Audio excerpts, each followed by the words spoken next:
Tara Swart, what an honor. What an honor. Thank you. And her new book, TheSigns, is out now. And wow. Thank you so much. Wow. I'm so glad you enjoyed it. No, I changed my life. Wow. Changed my life. I don't even know where to begin. I mean, what was it particularly that struck you? Let's get back into you. What inspired you to write that book that I love so much? Well, I mean, you know the story of yes, of why I yes, wrote the book. Yeah. Yes, Yeah. exactly, Yeah. exactly. And that's why if y'all have not bought this book, get it, because holy hell.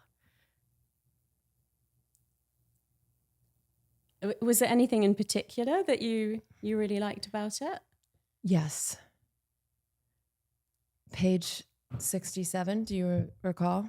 Not by page number particularly, but in the middle section, that part, I don't even know how did you even do that? Laura, yeah. Have you actually read the book? Yes. Okay. Yeah. And like, what's it about?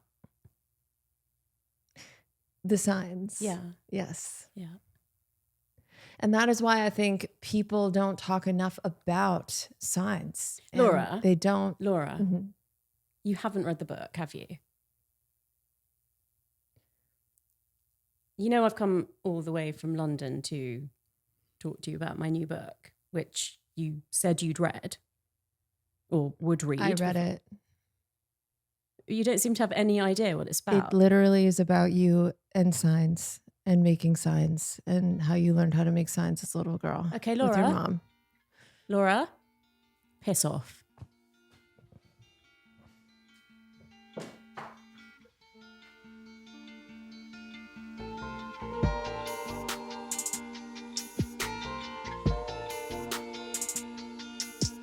Thank you to Hungry Root for sponsoring this episode. Shopping, planning, and cooking food really can be simple and stress-free. Imagine having your weekly shopping cart filled for you and your meals for the week decided on. Taking all that work off my plate is why I love Hungry Root. Hungry Root takes all the stress out of mealtime by filling your cart with personalized picks and planning your week of meals. Getting smarter with every order. With over 15,000 recipes to choose from each week, many ready in just 15 minutes or less. And a wide range of grocery selection, including smoothies, sweets, kids snacks, salad kits, ready-to-eat meals, and supplements. It's easy to find options that fit your whole family's tastes and nutrition goals. I personally love Hungry Root for many reasons. I'm plant-based, and they have so many amazing recipes that I've tried. So many incredible ones. Tofu, every different genre of food they've got. Even I'll be like, I have 5 minutes. I have 5 minutes, Hungry Root. And they'll be like, cool, here's 10 recipes you can make in 5 minutes. Are you kidding me? I love them. Take advantage of this exclusive offer for a limited time and get 40% off your first box, plus a free item in every box for life. Go to hungryroot.com/idiot and use code idiot. That's hungryroot.com/idiot, code idiot. And get 40% off your first box and a free item of your choice for life. hungryroot.com/idiot, code idiot. Don't forget it, idiot. Thank you to Grow Therapy for sponsoring this episode. If the search for a therapist is stressing you out to the point where you need even more therapy, you're not alone. It shouldn't feel like a second job. What if starting could actually feel a bit easier? It is with Grow Therapy. They make it easier to start feeling better. Grow makes it easy to find the right therapist for you. They connect you with thousands of independent licensed therapists across the U.S., offering both virtual and in-person sessions. You can search by insurance, provider specialty, treatment methods, and more to find the therapist who's the right fit for you. And if it's not the right match, switching is easy. There are no subscriptions, no long-term commitments. You just pay per session. Find therapy on your time. Evenings, weekends, virtual or in person. Book directly into provider calendars and cancel up to 24 hours in advance at no cost. Whatever challenges you're facing, Grow Therapy is here to help. Sessions average about $21 with insurance, and some pay as little as $0, depending on their plan. Visit growtherapy.com/idiot today and get started. That's growtherapy.com/idiot. Growtherapy.com/idiot. Growtherapy.com/idiot. Availability and coverage vary by state and insurance plan. Thank you to OneSkin for sponsoring this episode, you guys. I gotta say, I love a nice cream. And you know what? I'm kind of in need of a nice cream because I've got a sensory-seeking son who loves to squeeze out all the bottles of every nice cream and lotion and shampoo and conditioner and serum that I've ever bought, just all on the dressers and floors and sinks because they feel so fun, don't they? So OneSkin could not have come at a better time because I ain't got nothing left, okay? It's so light on my skin, which is really great. I'm wearing it now. I have like barely any makeup on and, you know, I'm 39. Skin's not looking so bad, right? But they have like a really light but super moisturizing cream and then an under eye one, which Lord knows I need. So like it's really simple. You just cleanse, pat your skin dry, and you apply it twice a day. So all of OneSkin's products are designed to layer seamlessly or replace multiple steps in your routine, making skin health easier and smarter at every age. OneSkin is the world's first skin longevity company, targeting cellular aging to keep your skin and scalp looking younger for longer. For a limited time, you can try OneSkin with 15% off using code IDIOT at oneskin.co. That's 15% off oneskin.co with code IDIOT. After your purchase, they'll ask you where you heard about them. Please support our show and tell them we sent you. That's 15% off oneskin.co with code IDIOT. Try OneSkin today. Your future self will thank you.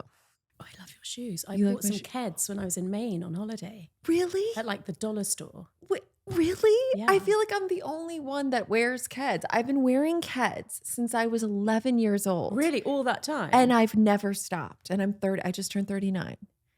Yeah. Like I don't know why they're like my comfort shoes. They're actually like the best trainers because they're small. Like, they're not chunky. No, they're not chunky. And I already have massive boat feet. So I just want to minimize that. Yeah. Like you have beautiful feet. Thank you. Well, they're quite big for my size. They're stunning. Like your feet are really. Thank you. Here we go again. I know. Here we go again. Sexually harassing my guests. Your feet are. Can we get a close up of her feet? Have you got a foot fetish? No, but you have really beautiful feet. And I have like, okay, because you know, feet grow with every child you have. Did you know that? Yeah. Yeah. So like I started at a 10 and I've had 2 kids. So do the math. It's like half a size per kid. These are oddly a 10, my kids, but you know, I'm like 10 to 11, whatever. I'm 6 feet. I mean, I'd fall over if I had your size feet. I'd fall over. You know, the Barbie doll, if she was in real life, would actually fall over. She 100% would. It's ridiculous. Oh my God. So, okay. So you're here, you're in LA. How are you liking it? I love LA. You do? Yeah, I love it. And I found a place that's like a little apartment. So I've actually got a proper kitchen and I can eat healthily. That's That nice. That's nice. Not just the hotel, as much as like room service is fun. Yeah. I'm going to do that next week, but I wanted to settle in whilst I had jet lag and have my own proper place. Yes. That's worked out really well. That's good. And are you just doing tons of interviews? Yeah. Like how many? 1 or 2 every day. Oh. Yeah. Did you already do yours today? Am I your first? Yeah, you're my only one. Oh, really? Yeah. I feel special. Yeah.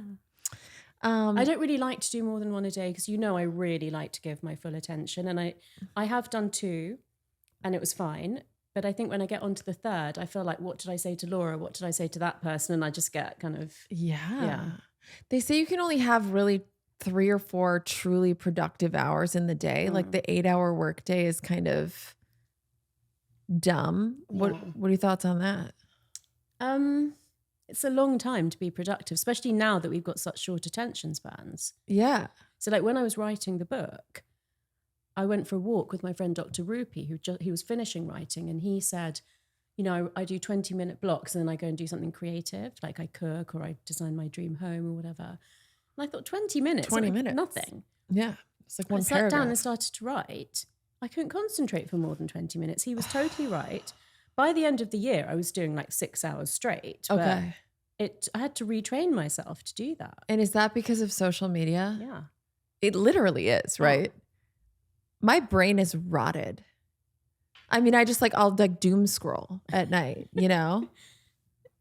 It's real. And then you watch like 30 seconds, 1 minute, and then on to the next, on to the next, on to the next. I mean, I totally get it. I mean, I actually really don't do that. I don't even have my phone in my bedroom, but it's obviously still affected me in that I noticed when I had to do something long form, I couldn't do it. Yeah, I've been really struggling with my book. I have my 3rd book. I sent in the first draft to my editors, and it needs a lot of work, but like again, it's taken so long and it's not where it needs to be because I struggle. I struggle to focus, you know? It's like, yeah, my attention span just isn't what it used to be. Have you tried like doing a completely different task, like going for a walk or cooking or something creative that you like? In between? Yeah. No.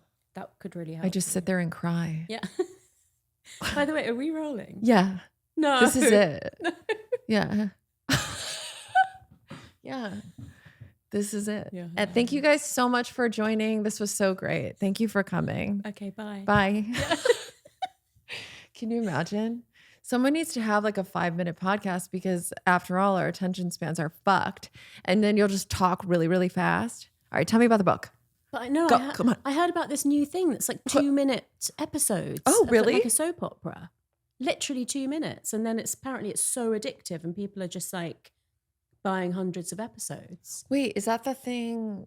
It has like a weird name. In China? Yeah. Right? Yeah. And it's like soap operas.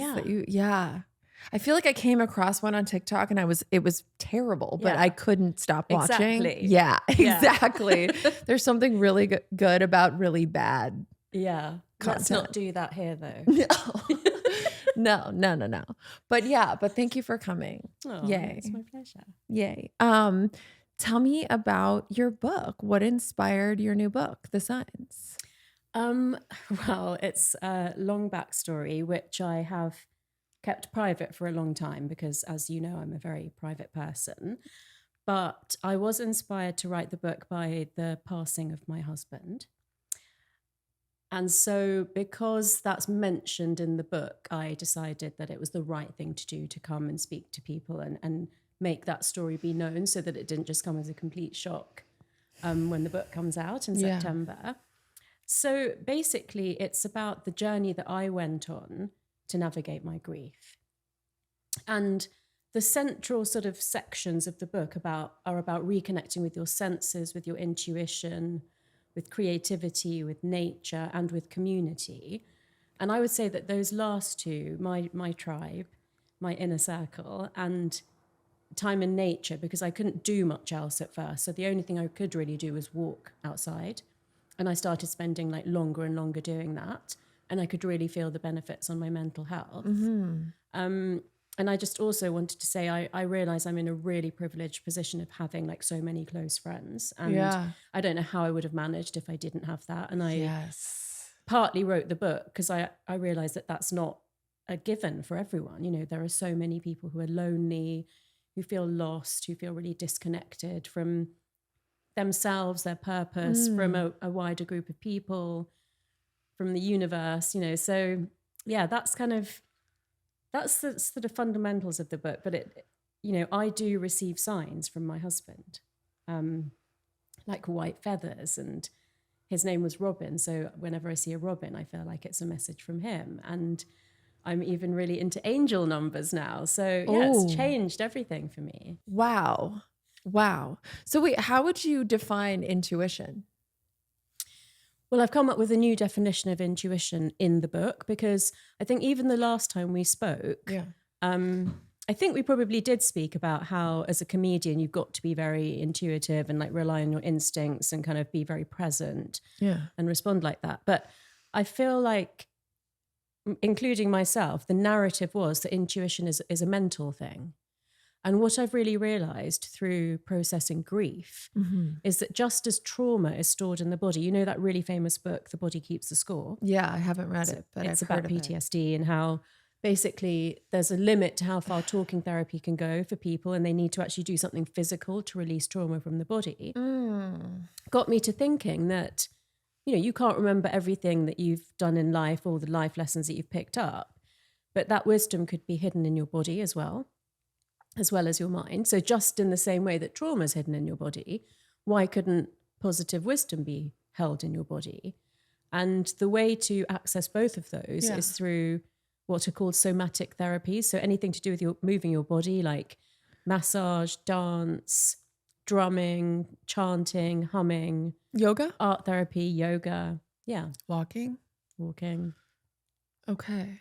Wow. So that's how you would define intuition. It's wisdom that you hold in your mind and your body that you may not be conscious of. Wow. And there are ways like journaling and talking therapies that can access some of it. But I feel like there's a lot more that's stored in our bodies. If you think about our ancestors, you know, they really had to rely on their instincts and their physicality to understand the land and the weather and, you know, possibly more signs from beyond, like because they did ancestor worship and they communicated with their ancestors and, you know, things that we don't really do anymore. But not sure we know more than they did in some ways. Right. So was there a moment, your husband passed in 2021, right? And then when was the first time that you felt you saw a sign or his presence after his passing? I was very kind of lost and desperately searching for, I'd heard about signs, but something didn't come straight away and it made me question everything. The only small thing that happened was that, because I was living between two houses, is that every time I went to the garden or the window, I would see a robin. Like really a lot more than average, than ever before or ever since. But I felt like I might be trying to make too much of that, and I wasn't sure if it really was a sign. The first major thing that happened was about 6 weeks after he passed away. It was the middle of the night. I was fast asleep. And I got woken up by a sound in the distance, and I couldn't really tell what it was. So I got up to check if it was alarms or anything. And then I thought maybe it's just birds in the distance. Although now that I'm saying this to you, that there were never like a lot of birds in the distance in that place. Went back to bed and then was lying on my left-hand side at the edge of the bed and got this absolute thump to my shoulder that woke me up, like sat, you know, sort of leant up, upright. And I could see the outline of my husband standing next to my bed.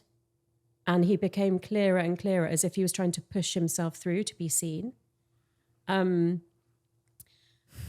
you know, now that I've shared this, it kind of makes sense to me, like the way that he was towards me, if there was any way that someone had any like route by which they could make themselves seen, he would have tried it. I know that for sure.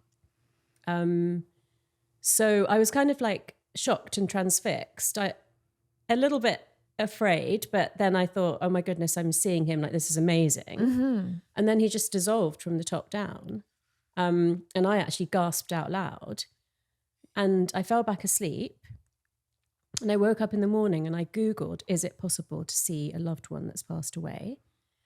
And it said something like 60% of older people have a visual hallucination after they've lost their spouse. Wow. But I remember thinking that, like, that felt really sad to call it a visual hallucination. And I thought, I know it was more than that. And, you know, I'm a former psychiatrist, so I understand about hallucinations and lucid dreaming and things like that. So I was like, I don't think it is that. But Yeah. Then I asked one of my neighbors, like, do you think you can communicate with people that have passed? And he had lost his partner to suicide 5 years earlier. And he said, absolutely not. But he also said, if it was true, people would be talking about it. But even in those early weeks where I could barely function, I do remember thinking, just because people aren't talking about it, can't be that can't be the reason that it's not possible. So this is how, my mind was starting to work. Yeah. And then I did consult some mediums. Okay. I stayed really skeptical. I was like, anything that could have been Googled or seen on social media, I'm not going to accept as like legit. Totally. That's the funny thing. I've had like so many mediums and psychics reach out. They're like, I can, read your mind. I'm like, it's on the internet. You can just Google it. Like, yeah, but yeah, because there is a lot now. Yeah, everything. And I think also that, I'm sure there are some good, true people that can channel with the other side. But I think there are also a lot of generic things that you could say to comfort vulnerable people. And that's what I was sort of afraid of. Totally. And then, so my husband was in the oil business, but he dealt with numbers and charts. And he was obsessed with the Fibonacci sequence. And I started getting a lot of coincidental numbers on certain anniversaries and things like this. And like his birth date, 2109, was like, I was seeing it on my phone like all the time. I never see my own birthday on my phone, but I would see his one a lot. And so in the end, putting all of that together, I just thought, if it's possible to have any form of communication with the other plane, and he and I had such a strong bond, I should be able to do it myself. So because you went to the mediums and it didn't resonate. You felt like they were I was just very skeptical. And, and I don't regret that. I am a scientist. I didn't want to just, in my, fragile state, just kind of fall down a rabbit hole that wasn't really. Yeah. Yeah. I went to a psychic once and I was like, I got there and she was like, oh, just FYI, I'm not actually a psychic. I'm more of like a life coach, but literally like outside of her office said psychic. And I was like, what? Anyway, whatever. It's not to say they're not real, but so you were dissatisfied with your experience with these mediums. And you said, if anyone can, what? So I wasn't like 100% convinced. And I didn't want to constantly have to be asking someone else to communicate with my husband. Okay. So I basically made that decision that, if it's possible, I'm going to try and do it myself. And why did you think you could do that? I think, I'm all about expanding my mind and my consciousness and neuroplasticity. And it doesn't really make sense to me why only certain people who are mediums or psychics would be able to do it. Like I really back myself and trust myself, especially when it comes to my brain. Yeah. But you're also a neuroscientist. Exactly. Yeah. But also just this incredibly strong bond with my husband. I mean, we met later in life. So we really, really cherished each other. And we, I had to shield him during the pandemic. So we spent 24/7 alone together. And, that brought us even closer. But how did you meet quickly? We met on a plane. On a plane? It's like a movie. I know. And were you sitting next to him and you were like, excuse me, I have to use the loo? He was like, of course. How did it go? Tell me. We were sitting next to each other, but I'm lucky to say that our seats were quite far apart, so you couldn't really yell across the aisle. But there was a problem on the plane in the middle of the night, so we both woke up, interacted briefly, and then I actually had to end up sleeping a few rows back because of this noise. When I came back to my seat in the morning, he came across and said, did you sleep well? And I said, well, obviously not. And, I've got to work today and it's not ideal. And he said, what do you do? And I said, I'm a neuroscientist. And he got his business card out and said, I'm very interested in neuroscience. Come and see me at the office. But later I asked him if he even knew what neuroscience was. And he said, no. He had no idea. He didn't really care. He had no clue. What did he think it was? I don't know. Okay. I think he was more focused on something. Trying to get in there. Yeah. Which he then did in quite a spectacular manner. Yeah. Wow. So you went to his office? Mm-hmm. And did you like him right away? No.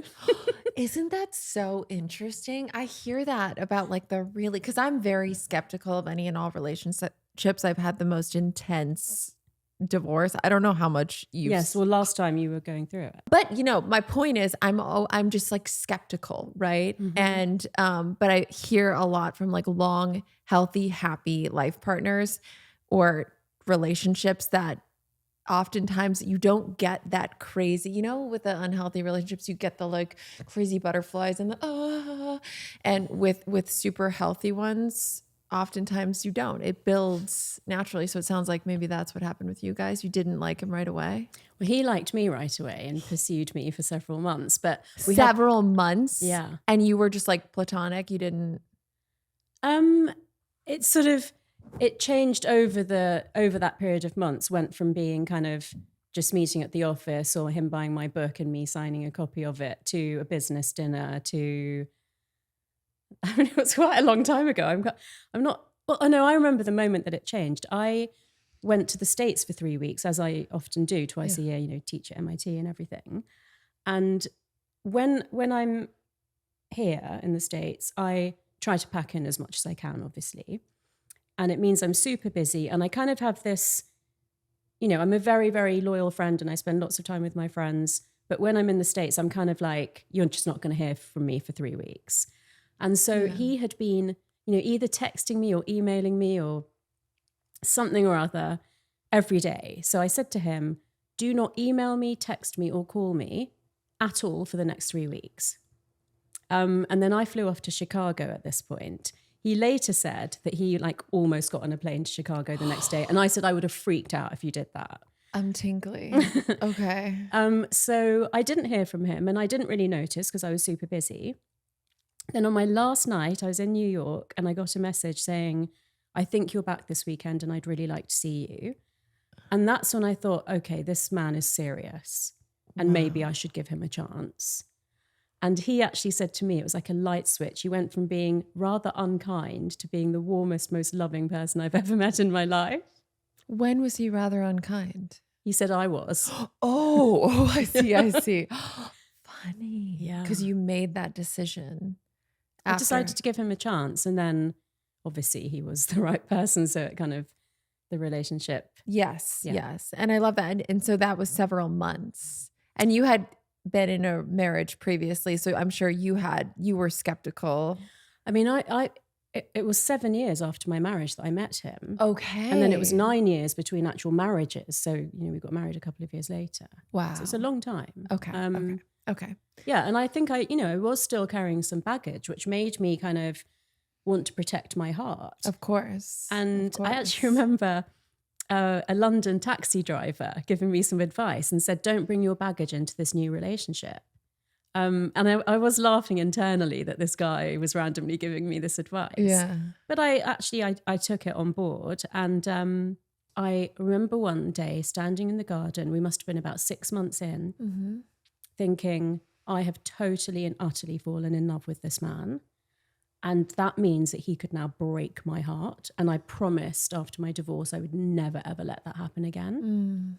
And instead of thinking, run, like I normally would have, I thought, well done, Tara. You've got your heart open again. Good for you. Wow. And, not through any intention of his, but my heart was completely shattered 5 years later. Yes. So, but...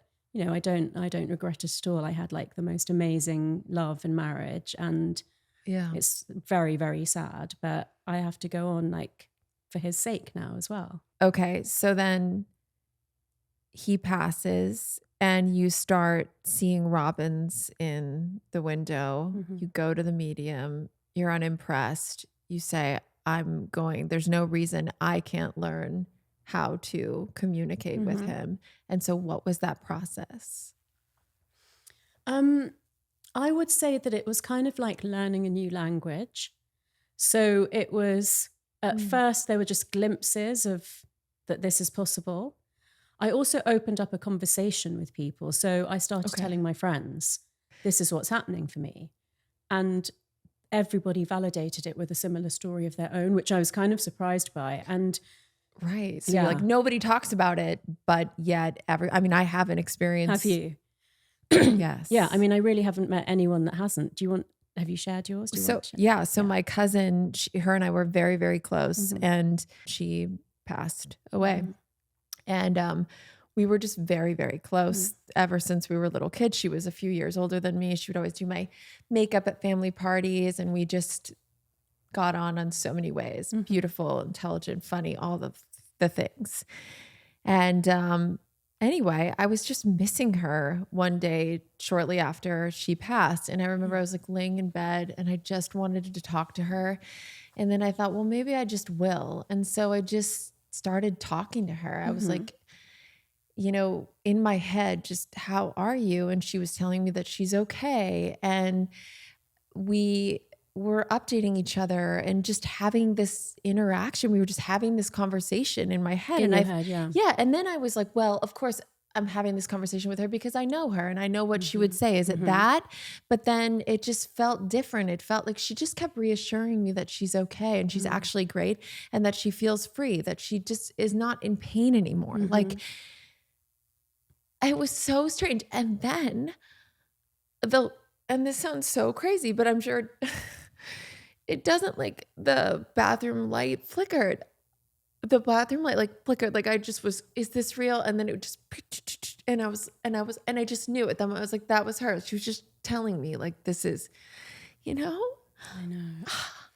I mean, I've had very similar experiences. So not a conversation like that with reassurance, but if I ask a question, I'll get brief answers as a thought in my head, but I know that thought's not mine. I can't explain it more than that.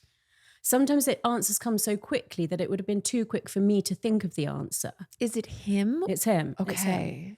And I have never actually shared this before, but I have got videos that I showed to my super skeptical friend of a light blinking in my living area and me saying, darling, if this is you, make it stop now.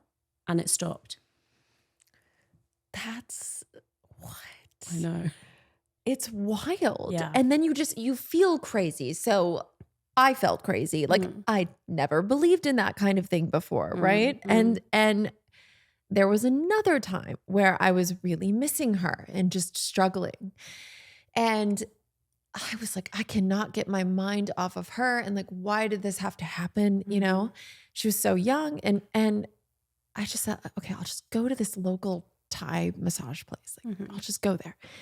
And I went in, and I normally get this woman who truly does not speak any English. And great, I'm just laying there. But today I get this other woman, and she walks up. She goes, "Hi, how are you?" And I was like, oh man, she's going to talk to me, And I lay down, and I'm not kidding you. This woman, I was laying like face down, and she was telling me about her son, which my cousin had a young son, and her romantic relationships and her sense of humor and her delivery, and everything was my cousin. It was like I was having a conversation with Amanda. Girl, the way that I forgot she wasn't Amanda during this massage, because my head is down, so I can't see her. Yeah. The way she's talking, what she's saying, how she's saying it, she's like, rubbing my body and telling me just these stories that were so Amanda. And it was like Amanda went into her and was speaking through her almost, or explain that, because I can't explain that. But when I say it out loud, it sounds insane. But I'm telling you, it was like Amanda was there. I don't know how to describe it. Yeah, I have some friends who are super, super spiritual, like way beyond me. Okay. And so they have told me some things that I can't explain. But one of them, Megan, said they whisper to you through other people. Okay, that. Yeah. And then my other friend, Karen, said they send you clones of themselves to show you that they're still around. And I have walked past people on the street where I have had to do a double take and I couldn't breathe because they look so much like my husband. Yeah. One of the days this happened, I was inside my house and there was a series of coincidences that meant that I went to the front window at a certain split second And just then this guy was walking outside my house that looked so much like my husband. And then my housekeeper arrived and she said, oh, I saw someone walking along the road carrying a grocery bag that looked exactly like Robin. And I remember thinking, but he would never be carrying a grocery bag.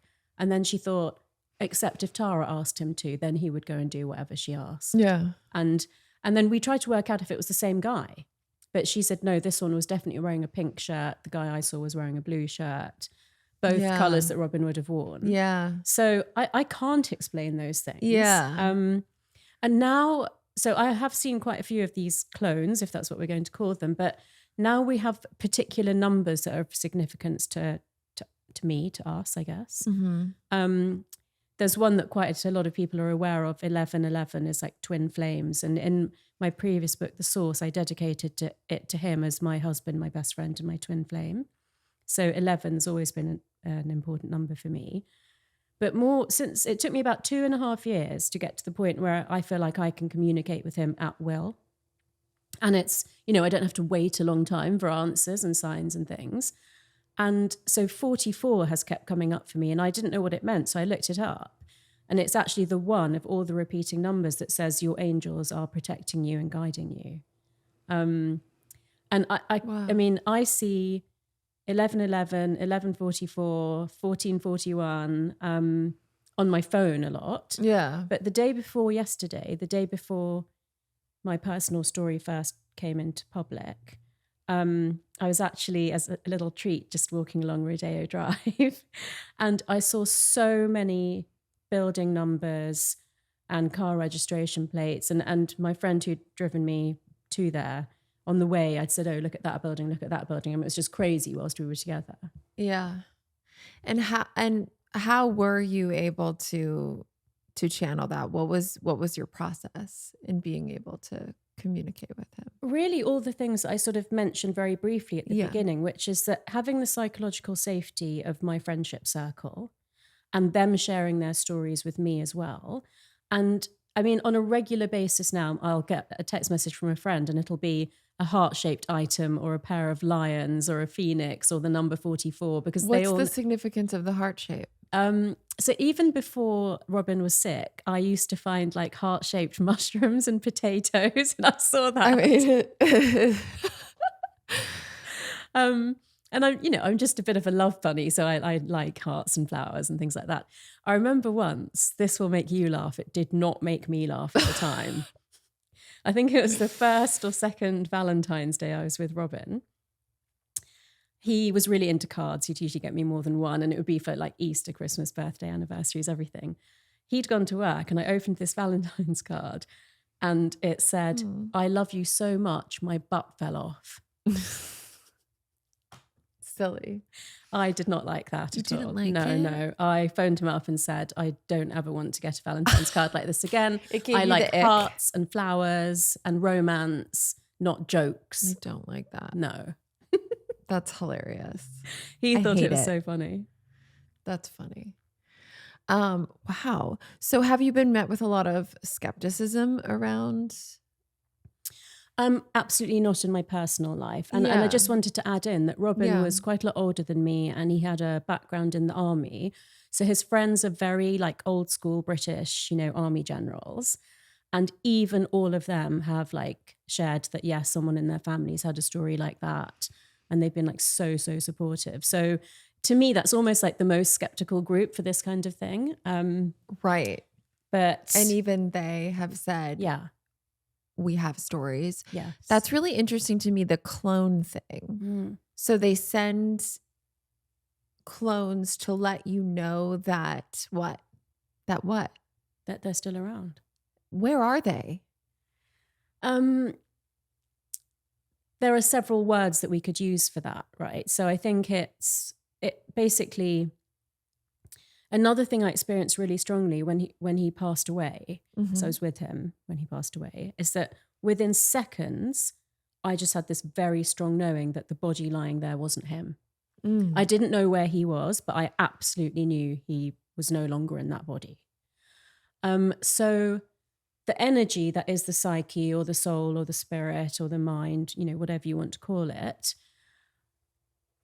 either goes back to source, or if you look at Jungian psychology, to a collective consciousness.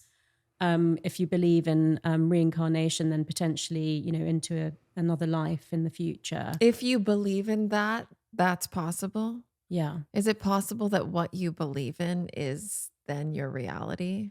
Yes. So because you believe in that and it could be then- different things for different people, but we don't know the answer. I can't tell you what the answer is, but sure. I believe that there's some kind, energy doesn't completely disappear, so it goes somewhere. If you believe nothing happens, will nothing happen?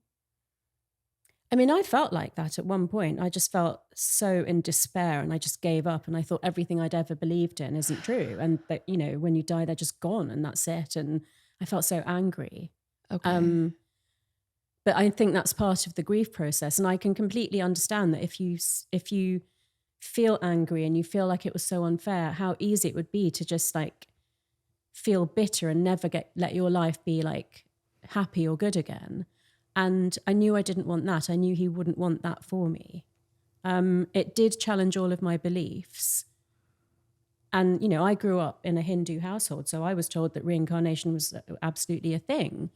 It's made me question everything, but it's made me search for answers. So, I did a lot of research into near-death experiences and something called terminal lucidity, which is like when you're about to die.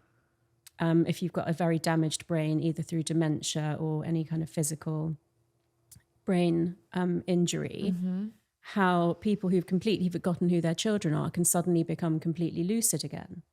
And so the professor that researches that says that obviously under duress, so death and dying is duress for the brain and the mind can become separate. Now, you would have to believe in that what's called the dualist position, which is that they can exist separately from one another. The brain and the mind.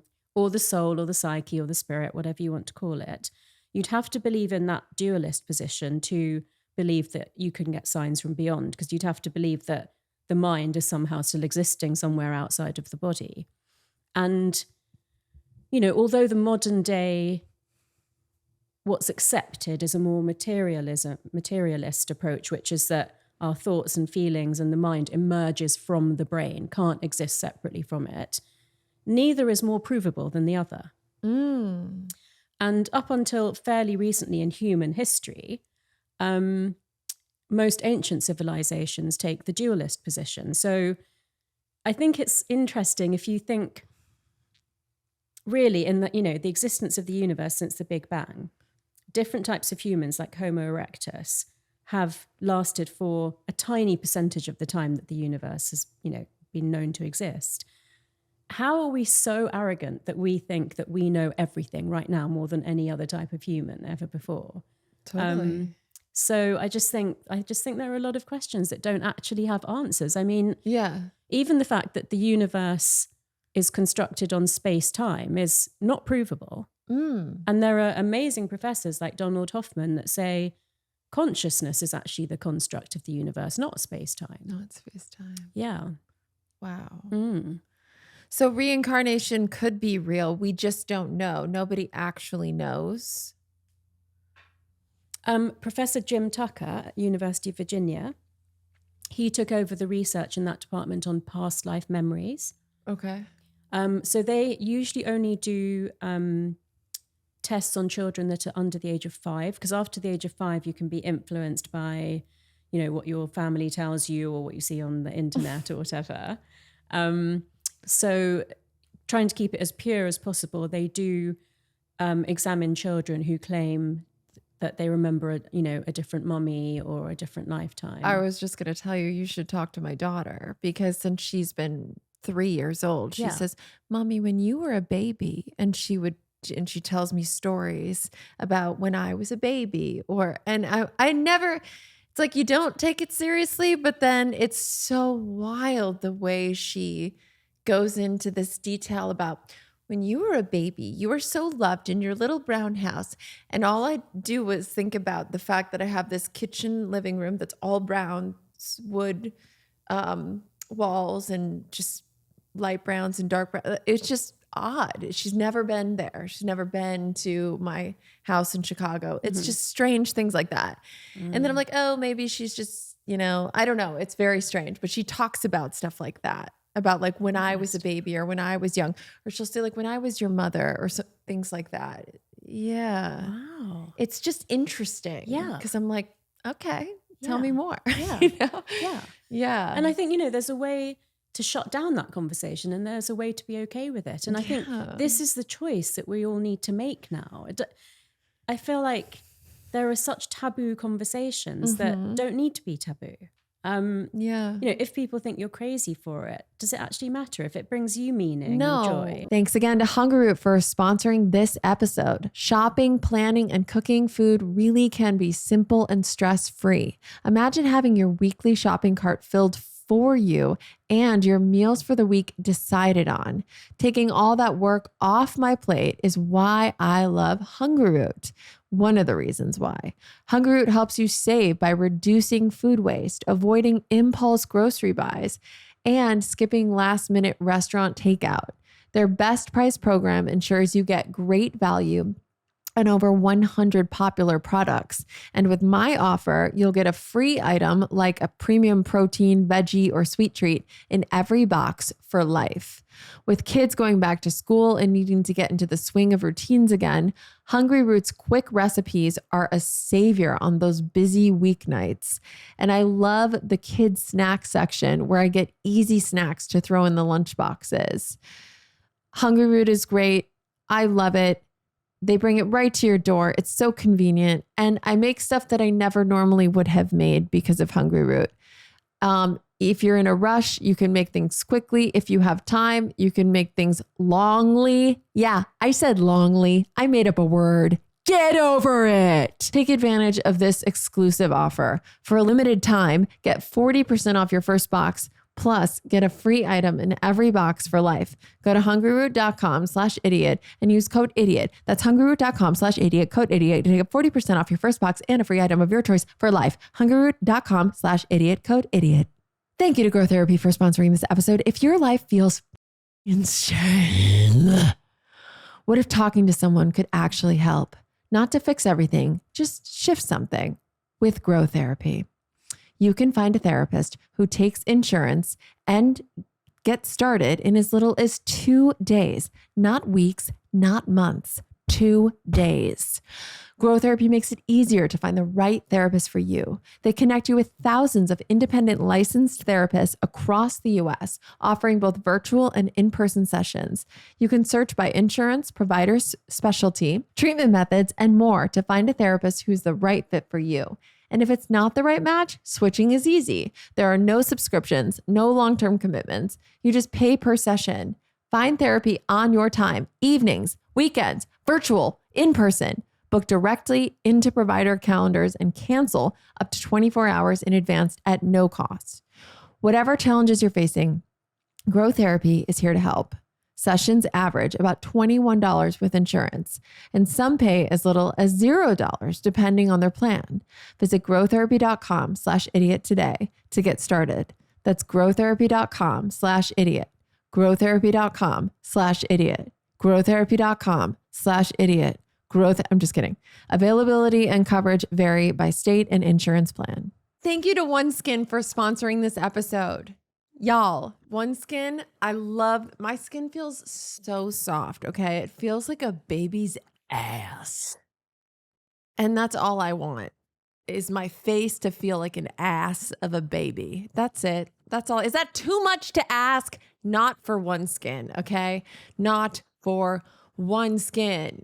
It's just really easy to use. You cleanse your face, you pat your skin dry, and then you apply it twice daily. All OneSkin's products are designed to layer seamlessly or replace multiple steps in your routine, making skin health easier and smarter at every age. At the helm of this iconic skincare brand is their founding all-women team of longevity scientists with backgrounds in stem cell biology, skin regeneration, and tissue engineering.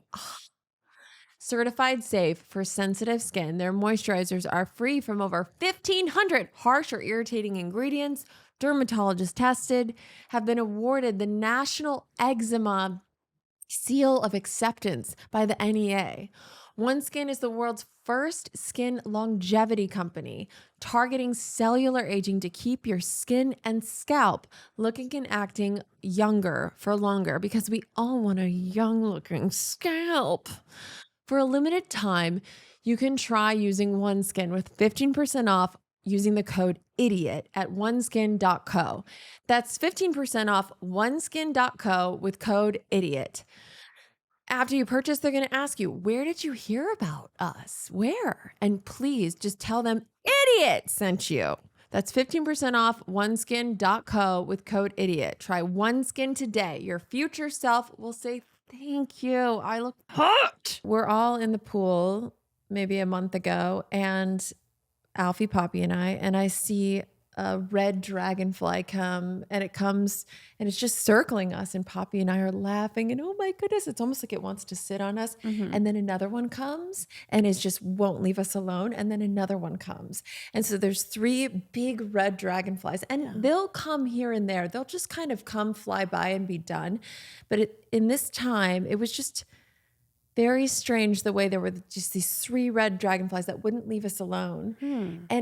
And we laughed and made a game of it, but they were there with us for 2 hours in the pool. Oh, wow. They would not leave. They'd sit right next. One would sit next to Alfie. One would be right by Poppy. One would be right by me. And I just thought, this is so strange. You know, I've never seen anything like this. And then I looked it up. And of course, like, the spiritual meaning behind red dragonflies is all about transformation. Transformation and becoming comfortable with new beginnings and change. It was just very, it was one of those things where I just felt like, oh, this is a sign, you know? Yeah. It's just so beautiful even to sit here with you and have this conversation. Like, it's so normal. Right. Yeah. Yes. It was like, it's literally, they've believed it's about embracing change. And I'm just in this point of, you know, big transformation and change in my kids and my life, that it was just, it was so cool. I'm guessing the other thing is that at times like this, you doubt yourself sometimes. Yeah, I was going to ask you about that. How do you trust your intuition? Well, no, I meant specifically with you going through what you're going through now and having to put your children first and like wondering if you're doing the right thing or not. And I'm sure that these dragonflies are, I hope that they bring you the feeling that you're on the right path as well. Yeah. There was definitely a bit of that. It was that moment where I was like, oh, they're here for a reason. Like, it just didn't feel random, I guess. You know what I mean? The first one felt a little random, and it was like literally following us around. What do you want from us? You know, like, I know they like water, but why are you following us around? Yeah. There's, you know, and then the other one came like, no. And then the other one came. Do you think that loved ones who have passed can speak to you in dreams? Is that somewhere they'll come and communicate? That hasn't happened to me so much, but I've read a lot about it because apparently it is a way. I've probably had 3 or 4 dreams where Robin was in them, and usually what happens is, by the time I realize that it's very vivid and it's as if I'm speaking with him, I kind of start to wake up. And I wish I'd stayed in the dream for longer and really savored it. But, you know, I was either kind of not conscious and just in the dream. And then as I'm starting to realize, then it ends. So, and it hasn't been specific messages. It's just like an everyday situation. But I've got mainly three friends around me who dream about Robin quite a lot and come and tell me. Really? Yeah. Wow. And so for you, it sounds like your friends have been extraordinarily helpful in validating your experiences and helping you heal through grief. Absolutely. I've been so lucky. Yeah. I mean, I have a lot of friends and I've always invested in my friendships. How many friends are we talking? Well, I actually recently made a list to have a little celebration for Robin's birthday and my book launch. And I would say the inner circle's around like 50. 50? Yeah. It's a lot of friends. I mean, there's an inner circle. Sure. Yeah. So at first, when I was really bereaved, it was probably like 5 people that I would see very regularly. And my social circle kind of shrunk because I didn't have the energy to reach out. And of course, it also got to the point where if I hadn't been in touch with people for a certain length of time, it meant that I had to break the news of Robin passing constantly, and I just couldn't. Of course. So for a while, there were less people around. But, as I was more able to emerge socially, that's grown. And, I just love the fact that I've stayed so close with Robin's friends as well. Oh, that's great. Yeah, it's so nice. Yeah. So I think for someone like me who really invests in my friendships, to say that there was, it's almost 4 years now, and I wouldn't say it's been a year since I felt like our friendships were mutual. So I would say for over 3 years, I wasn't able to give as much as I normally do to my friendships. Yeah. And I'm just honestly so grateful that my friends just stayed there for me, like couldn't come to me with their problems, but just were always like around me. Yeah. Did you feel a little brain dead at times? Like your brain just was not functioning? You were losing words? At first, yeah, I just felt zombie-like. Yeah. And I couldn't really think beyond the next like hour or kind of like section of the day. What's that about? Because even I'm experiencing that with my situation. And it was really bad for a time, that like intense brain fog. Is that trauma? What is that? I think I don't really know exactly what happens in your brain when you're in grief or like, a big change. Yeah. But inevitably, your neurotransmitters will be behaving differently, and the blood circulation supplying the oxygen and the nutrients will be rerouted just for survival. I didn't want to, but I had to get out of bed every day and get dressed and, kind of go for this walk and try to eat and stuff. Sure. But even that was hard. So yeah, it's basically a big drain on your brain resources. Something like going through a divorce isn't just the emotional part of it, it's the legal part, the financial part, the practical part. So it's a lot. So even if we just say it's that the amount of brain power you need to do your job gets slashed to like 10% of what it normally is, of course you're going to struggle to find words. And that's really unfortunate for someone like you and me, who our work is a lot of, articulating. Yeah, exactly. And, I didn't work for years, but most people don't have that option. And, I do worry for people that either bury themselves back in their work or just have to suppress emotions because they've got to look after kids or put food on the table, about how you can truly heal if you can't actually go to the bottom of this pit. Like, I had the opportunity to, and that's why I've written the book. And actually, I was pretty fed up by the time I finished writing the book, because I don't love writing. I love speaking. Yeah. But even then I thought twice about, do I read out my own audiobook? Because I could just let someone else do it. And that would be a whole week of my life where I don't have to lose my voice and, be doing something else to do with the book. But are you going to? I've done it. Yes. Yeah. Okay, good. Because I have a book club and I really want your book, but I need the audiobook. Okay. I need it. Yeah. I think for in this modern life, with people needing to multitask, I think the audio, books are a really useful way to be able to get this help with and it's not just about grief. It's about any kind of, loss, sense of disconnection, sense of loss of purpose. I just hope that if people can like hear that in the background, that there are, lots of small things that they could do to sort of alleviate their suffering. But you said you were frustrated because what? Well, I'd been writing for a year. Yeah. And so I feel like I was basically hibernating. I was so strict with my wonderful friends that I've just told you about that I was literally like, unless you're coming to my house when I need to eat, or we're going for a walk because I have to leave the house at least every other day, I cannot see you.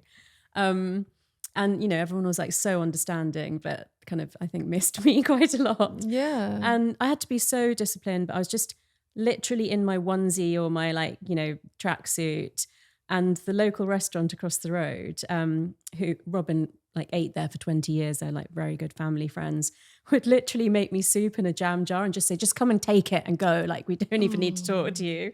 So it was a lovely time in a way, but it was very isolating. And I struggle to write. I'm not a writer Yeah. in my mind. That's my narrative. Yeah. So it's just a lot of time on my own. And people said, oh, it could be really cathartic. But honestly, Laura, it wasn't. It was just very sad. You know, I had to sit there and write about the day my husband died and about the last time I brought him home from hospital when he was given 2 weeks to live. I mean, it's not cathartic when you're writing it and you're trying to get it, you know, in a way that's actually helpful to someone else. And particularly when it came to the time of the anniversary, it's just, I happened to be writing about the anniversary as well. And it was just kind of like, what's going on?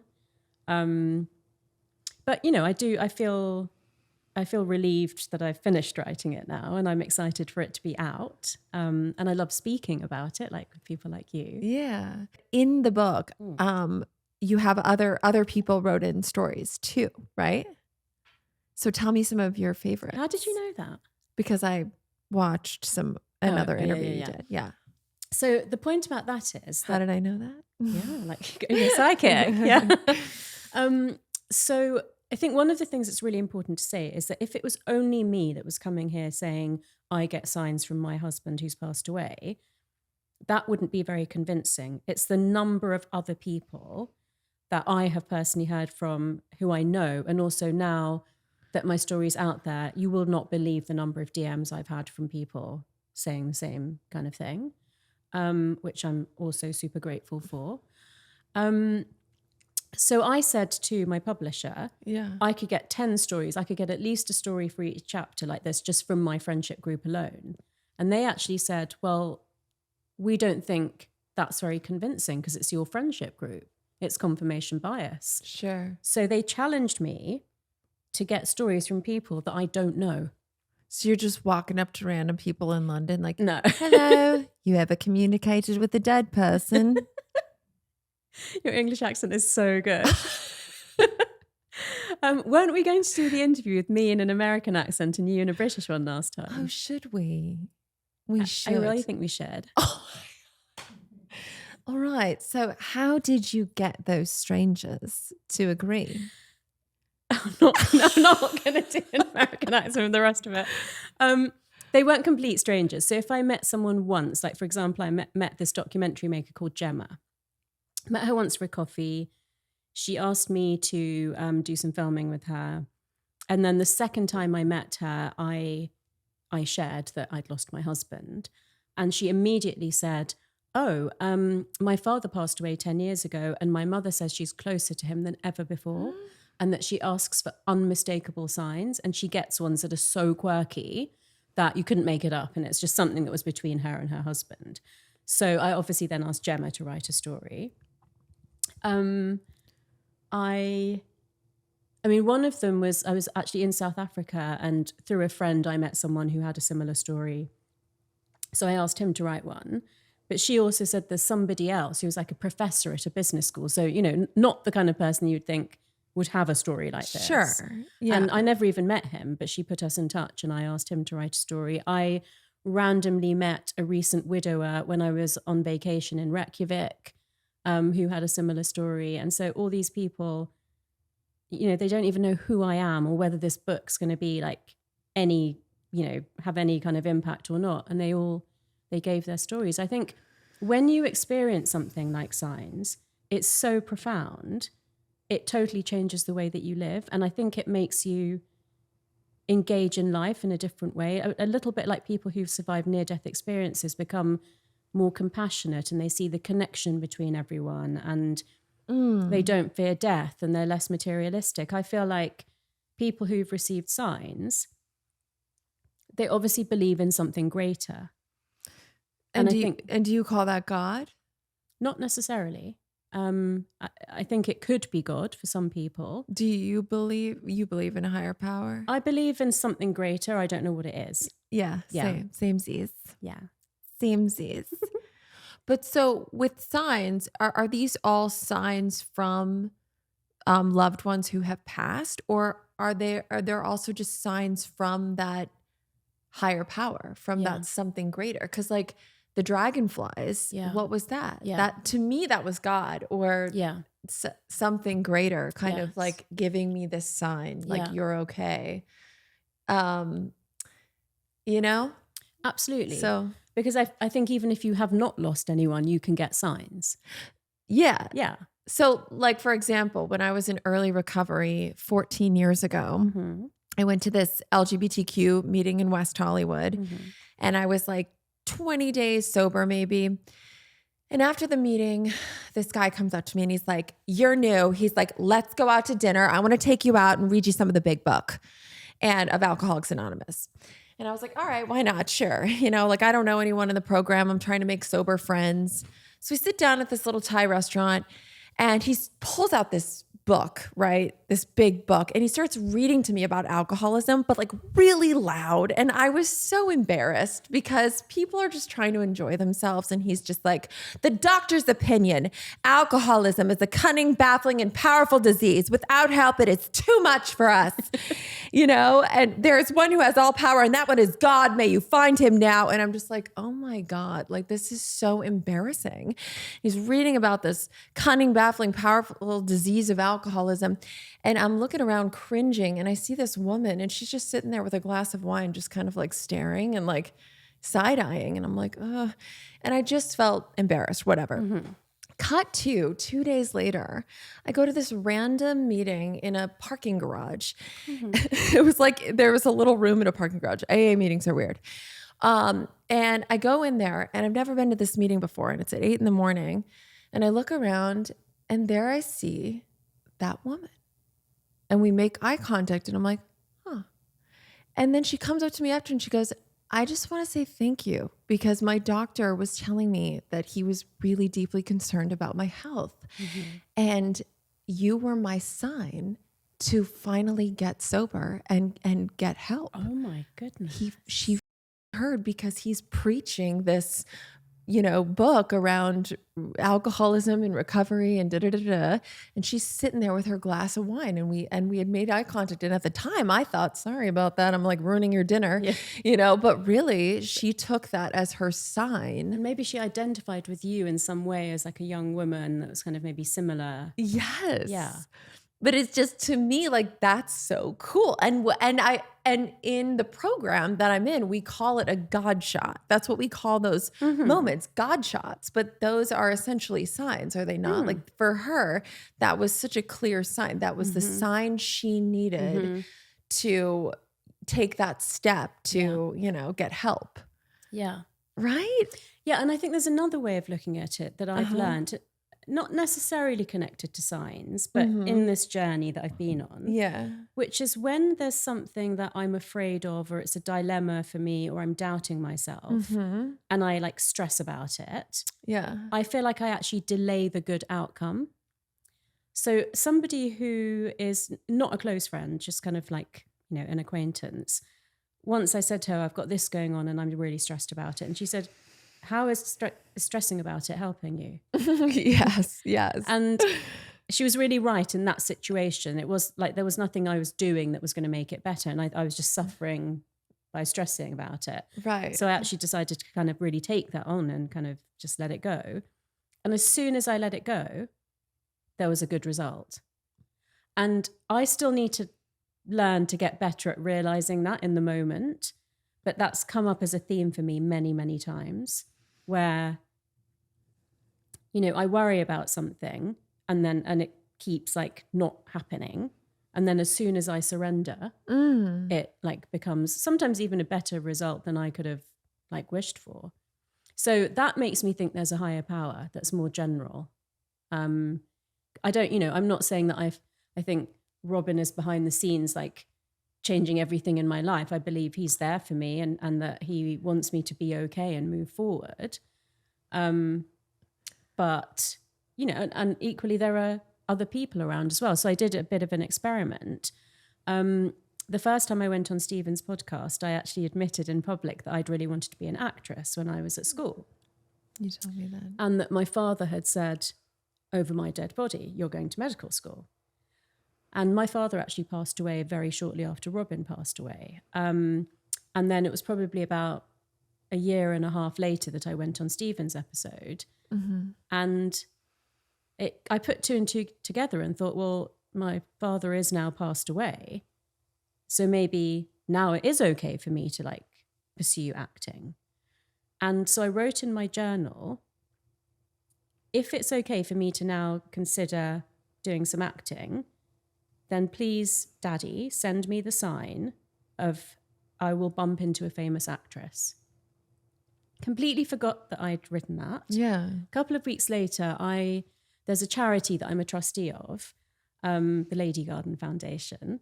And I was on the committee for the Carol concert that year. Okay. And I took my friend that I usually go to ballet with. Mm-hmm. So we met and we were in the doorway because we just got there. Mm-hmm. And people were arriving and a woman went to walk through. So I moved to step out of her way. But she moved in the same direction. So we physically bumped into each other. And then she said sorry and she walked off. And then I said to my friend, oh, that was Anna Friel. I love her. And as it turns out, she and I have now become friends. But that's, I don't need to go into that story. But I then later read over my journal. Right. And I could not believe it when I read what I'd written. Wow. And I told Georgie, my friend, and she said, you literally bumped into her, not just like a random meeting. You physically bumped into her. But how, in a way, it sounds manifesty, right? Which is your first book, The Source. You write a lot about manifestation and visualization. So did you not manifest? You visualize that experience and you manifest that? No, all I did was write in my journal, if I have permission from my father, then I'll bump into, and I forgot about it. And how did he orchestrate that? I don't know. Like that, right? Yeah. How? I don't know. Yeah. And, I think this is like not the kind of thing a scientist would regularly say, but I'm actually okay with not knowing for some things. Yeah. Right. But you believe. And your experiences continue to validate that belief, even though you cannot prove it, really. I mean, no, at the moment, it's not provable in a certain way, but I've even questioned in the book, does everything have to be measured and provable to have meaning in your life? I don't think so. Yeah. And, what is proof? Is proof an explanation, a theory, or the science of how it works? Or is proof if I've got something on photo or video? So some of the DMs I've received now from people sharing their similar stories have sent me photos to show the signs that they've received. Yeah. And I have some things on photo and video as well.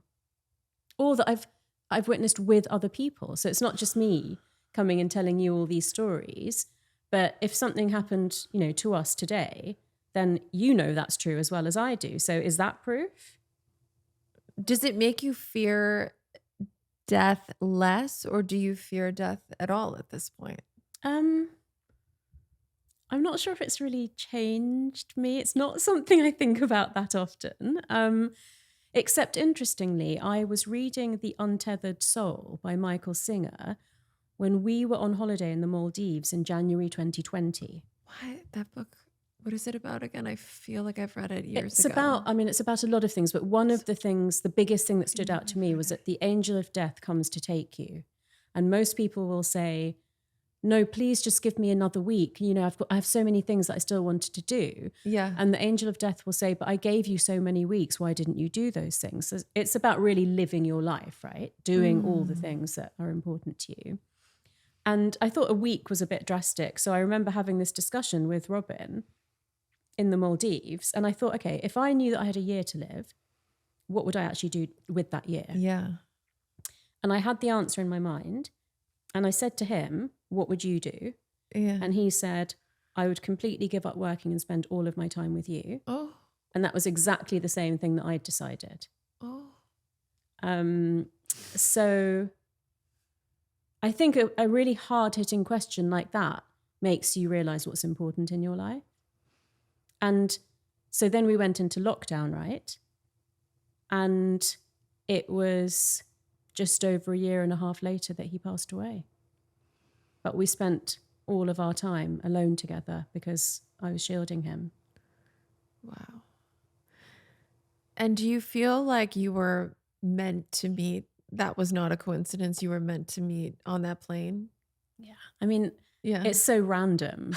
I don't really understand like how it could be anything other than there's some, a meaning to it.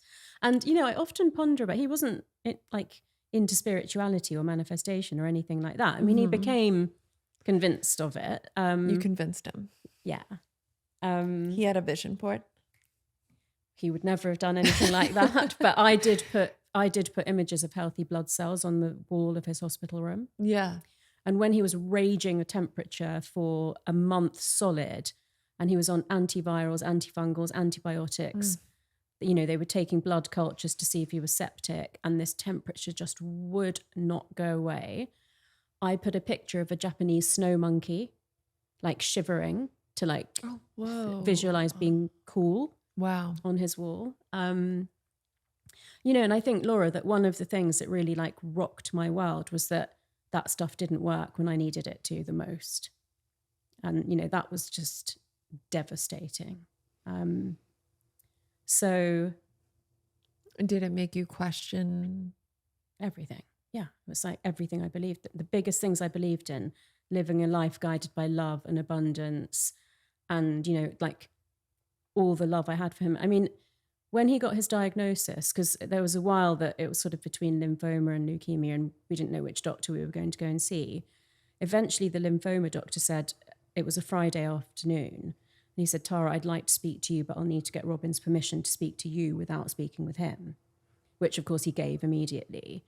And I got on the phone and he said, Tara, don't bring Robin to see me on Monday. You'll need to go straight to the leukemia ward and start treatment on Monday.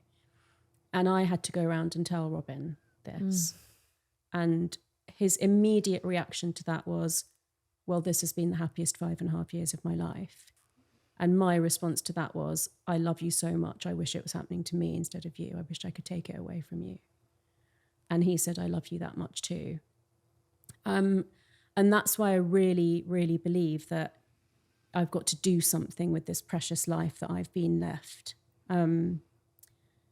And I don't know necessarily exactly how that's going to pan out at the moment, but I've written the book. I'm here speaking with you.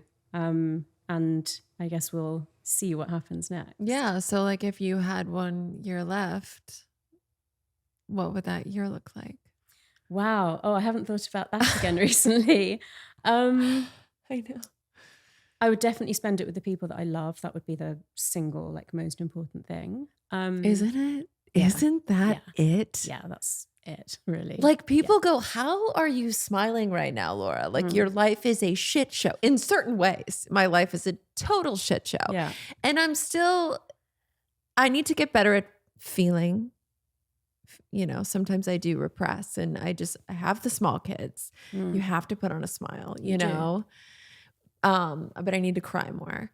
But I think it is friendship, like good, loving, meaningful friends and family. That's it, But okay, so spending quality time with loved ones. Yeah. And then the things that have, really healed me and helped me that I've lent on, which funnily enough were somehow kind of naturally in my life. So I think I've always been drawn to them, but I've really understood the importance of them are just the beauty of nature. I mean, the way that I look at the world now is different. It's honestly like it's in Technicolor. Like I cannot just get over the beautiful spring blossoms or the fall leaves or, architecture that's just so beautiful. And ballet is my absolute thing that, tears of joy. Is it because you're now, would you say you're embracing impermanence? Is that? I would say I'm living in the moment and I'm very grateful and I'm looking for joy and beauty because it just changes the whole way that, you look at life. And I actually heard yesterday, just in a friendship conversation, that people are going to the theatre a lot more than ever since before COVID. Because obviously those industries sort of shut down in the pandemic. Apparently the theatre is so popular now. And it doesn't surprise me because I have always loved the ballet. Like my father took me since I was a little girl. And Robin and I used to go, although he would always fall asleep. That's really funny. It was a bit of a joke amongst our friends. Yeah, totally. Yeah. The only one thing he didn't fall asleep in was when I took him to the Lion King for his birthday. Oh, well, that's a great one. Who could fall asleep in the Lion King?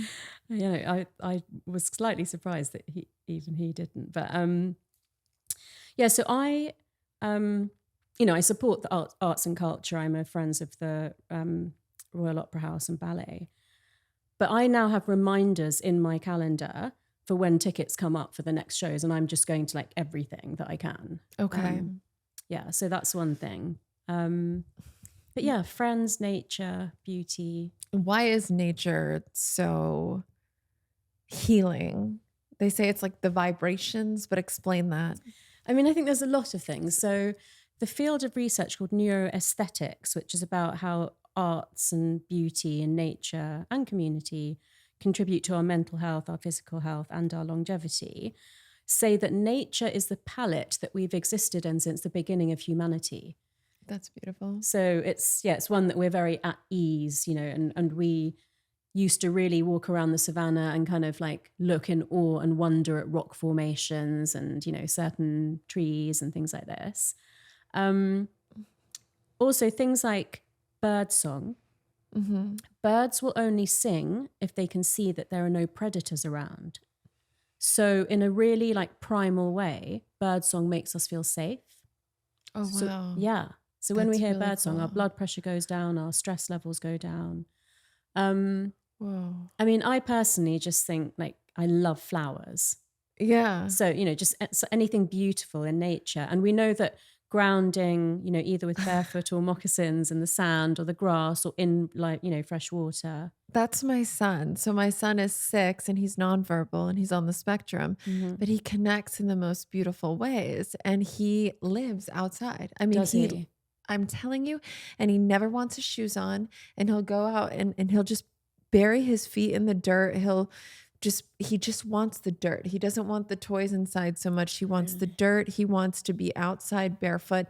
And then we'll do like multiple walks a day. And just the amount of joy, he goes yee with joy and just has the biggest smile. And he'll just stare at you for a long time, just with this just level of joy that's like, are you on mushrooms right now? Like, I can't.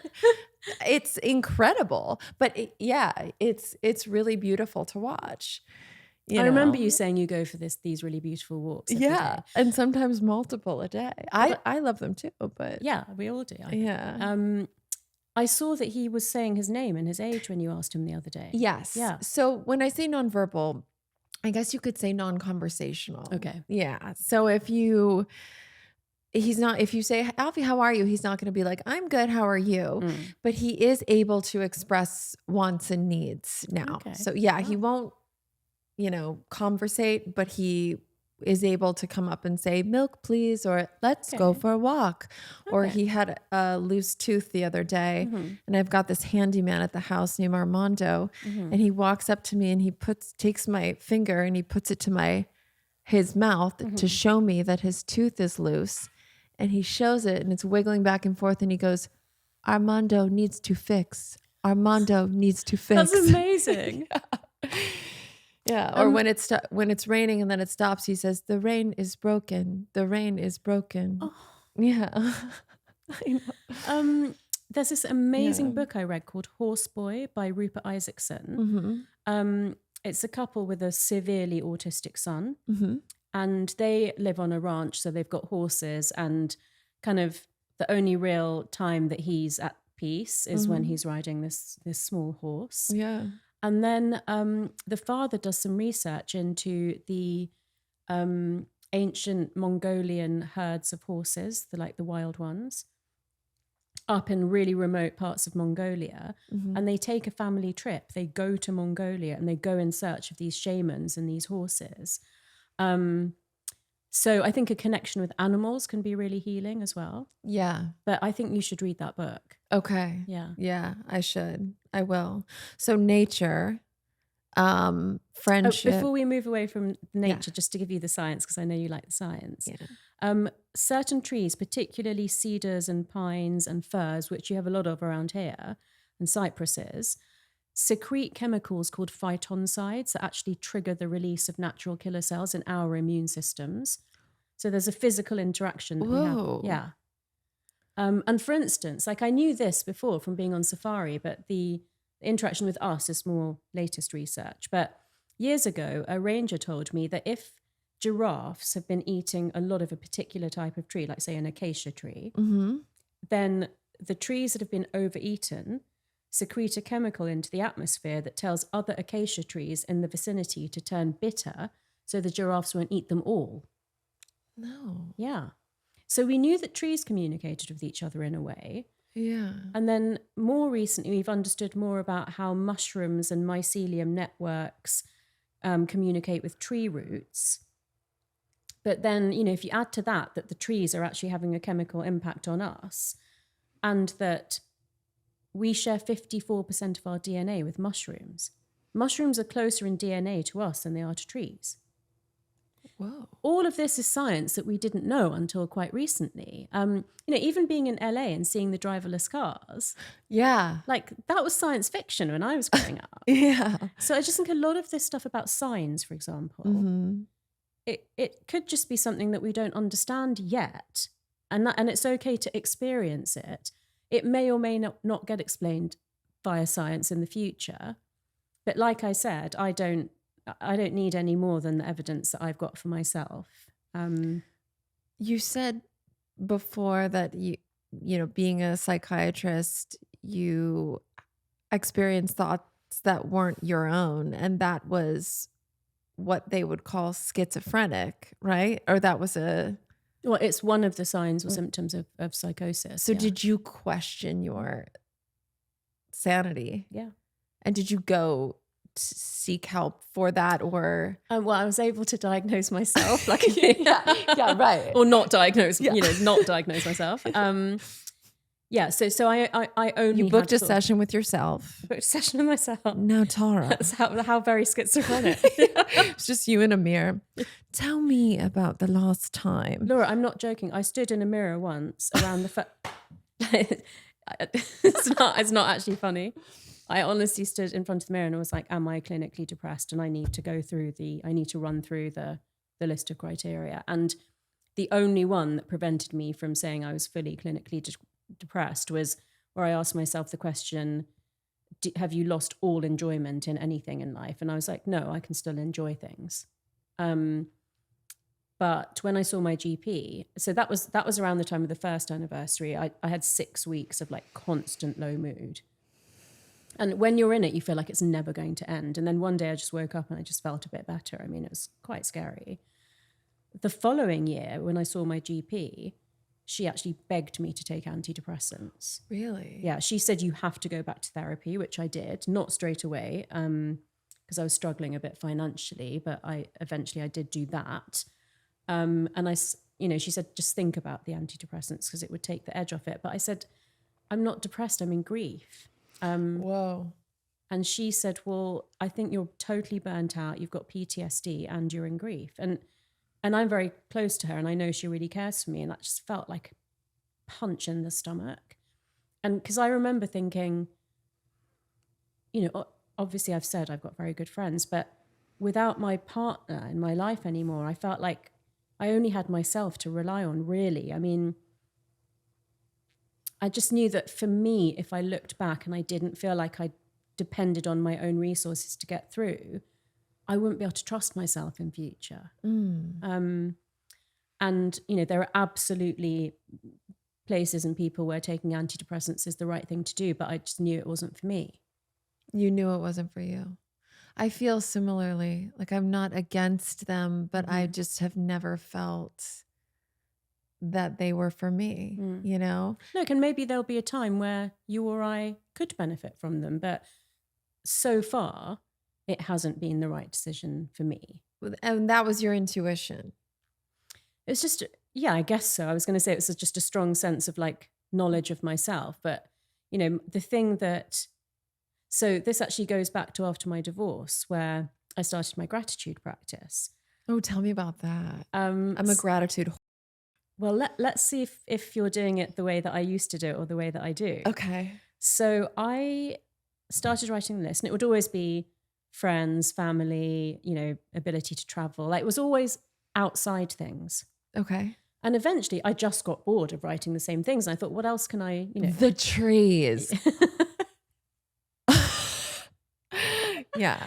So this just like came to me, I guess, from my intuition. And I started writing about internal resources that I had. So my resilience, my creativity, my intuition, my vulnerability, my ability to ask for help. Once I started repeating that really reinforced to me that whatever happens to me, I've got those resources in me. Those can't be taken away from me. Wow. That was a game changer for me in gratitude. And oh, cool. do you do that? I love that. No, I would say my list is more external, trees. like you. The Yes, trees. the tree. Yeah, the trees. The sun, flowers, chocolate, my children. I say my health. Yes. Sometimes I do say my creativity. Okay. Or my ability to make people laugh, things like that. Mhm. But I would say it's mostly, external things. So I would love to set you a challenge to make it only internal things. Okay. And how many do you do? Wow. I'll just, in my morning walk, Yeah. I'll just make a mental list maybe Okay. for a few minutes. So Okay. it varies. Yeah, but it's And quite a lot. Yeah. It just like, I'll just maybe do 10 or something like Mhm. that, and I just. 10 is a good number because I think it's quite easy to do 5, but you've got to push yourself a bit more to do 10. Yeah. I like doing it while I'm walking out in nature. I just find it's really easy to actually feel the gratitude. And when you're moving your body outside, the other place I'll do it is in yoga. Those are like my 2 forms of exercise. I either walk or I Yeah. do hot yoga specifically. Do you ever Okay. do hot? I've done it before. Oh, it's so extreme. You feel so clean I afterwards. know. I feel like, am I masochistic because I like this pain? Like I enjoy it. It's really intense, but I just feel like you're sweating all the shit out, and it's amazing. But I'll do it there, and I just say I'm so happy and grateful for, and I make the list, and then after that, I'll visualize things that I want, and I'll I'll visualize, manifest. Yeah, great. But I find starting it with gratitude and sometimes it's just the gratitude, but Yeah. or I like to ask the universe questions a lot. Like, but before this, we did a little 5-minute guided meditation, and I just said, how could today go better than I could have ever imagined? Oh. Like, just ask that question and Yeah. just see what comes. Yeah. That's really fun. That's really nice. Yeah. Right? I've done that. I need to do that more. Another thing that I've really discovered is that, obviously I've had a lot of ups and downs in the last few years. And when I'm down, I've realized that if I just think, okay, 10 things I'm grateful for, it changes my mindset so much for such a tiny thing to do. Isn't it? Yeah. And sometimes like I suffer for quite a while, then I'm like, oh, I just need to do the gratitude. And it's amazing every time how much better it makes you feel. That I find, and this sounds very simple, but just being where my feet are. Recently, I've just been like, be where your feet are. Where are your feet? And I'll just look at my feet and I'll be like, they're there. And it just brings me back to right here, right now. And I'm suddenly okay. Like right now in this moment, we are having a great conversation and we're okay and we're safe and all is well in this moment. And it's so easy to just think about what was or what's going to be and catastrophize. Oh my God, it's so easy. So it's just being where my feet are, very helpful. Yeah. But it's easier said than done, I guess. It is. But a thing I've really noticed about you, and I guess all good podcasters, but you're so present. Like when I'm with you, I forget that anything else exists. Yeah. No. Thank you. Stop it. You stop. You stop first. Okay, but when you're with me, you forget anything else exists. Oh my God. No, but I'm blushing. Yeah. Sorry. Yeah, I feel like I'm in hot yoga. Just need some water. Excuse me. Oh dear. No, but right. Thank you. Keep going. The compliment. What else? You're definitely the best looking podcast host I've ever seen in my whole life. No, but that means a lot. Thank you. Yeah. No, I think you can tell if someone's distracted and not really present. Whoa. Yeah, it's a practice, but I found it's been a savior for me right now. Just being present and grateful. Like, what went right? What's going right? Yeah. You know, when you're experiencing grief or a massive change, or, you know, there were days where I truly felt so unsafe and I did not know, you know, if I just felt very, in a lot of trauma, you know, from the situation, and just being present. And honestly, I feel like having trust in God or higher power, something was very helpful too. I agree. I think, you know, I do still believe in manifestation, but I think that my take on it was very much like it's powered by your brain. You should be in the driver's seat. And now I'm more comfortable surrendering to something greater. Okay, so but that doesn't change. So, but do you still feel like we are the co-creators of our lives, or are you more just? I do, but Yeah. I think I'm much more aware of what the other part is that I'm creating with. So I think before, I wasn't so much about manifestations coming from the universe. I was like, it's coming from your brain. Now I feel definitely like signs get sent to me from various sources beyond, you know, possibly Robin, possibly other people, possibly like, you know, a higher power. Yeah. And that dancing with that is much more effective than me trying to like control the narrative on my own. And, you know, clearly that didn't work. You know, when it was a disease as brutal as leukemia, it didn't work. Right. And you felt like you were practicing, you were visualizing perfect health for him. But if he wasn't, is it that? Do you feel? I mean, you know, I've come to tricky. believe like different things now. So one of the things that another one of my super spiritual friends told me is that we have several exit points in life, and we can choose to go or not go at any of them.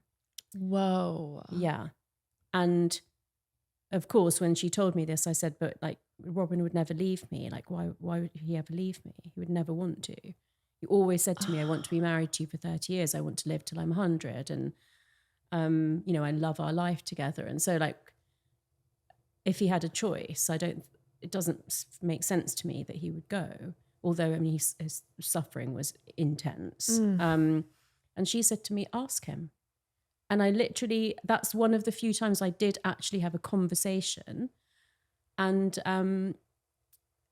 he said that, you know, he said, I had to go because there's something that you have to do that you wouldn't do if I stayed around. And I said, I didn't understand it, but I said, why did it have to be so horrible, like so brutal? And he said, because I never would have left you if it wasn't. And that makes sense to me. Wow. That's really powerful. Thank you. That's how I feel. Oh my goodness. Wow. Sorry. It's a lot. Wow. I feel like speechless. So do you feel, you know, they say like people are in your lives for a reason, a season, or a lifetime. Have you heard that? Yeah. And like, you know, some say like nothing happens in God's world by mistake, that type of thing. What are your thoughts on that? Yeah, I believe that. I believe it's important for me to find meaning in things. I think it is for everyone, but it may be more or less conscious. But, you know, our brains are basically meaning-making machines. Our brains want to make meaning out of everything. We don't like... Why is that? Probably a very, you know, ancient evolutionary survival mechanism, which is that, you know, you had to be able to understand the land, you had to be able to, you know, read and try and like predict animal movements and plan for the future for survival. And so the brain definitely doesn't like uncertainty. That's the worst state for the brain. So, and, you know, we're storytellers by nature. I mean, people think that cave art, so again, I did this, it was so fun doing the research for the book, that cave art was the first evidence of humans being creative or doing art. But if you look at things like adorning ourselves or like rubbing like ochre onto our skin to like color our skin, but actually the first evidence of art in humans is that, I can't remember the number of years ago, but it's in the book. Okay.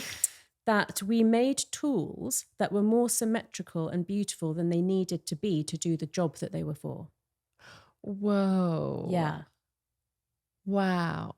Okay. And that's, you know, that's a form of art, but it's also a form of sense making. So yeah, it's super interesting.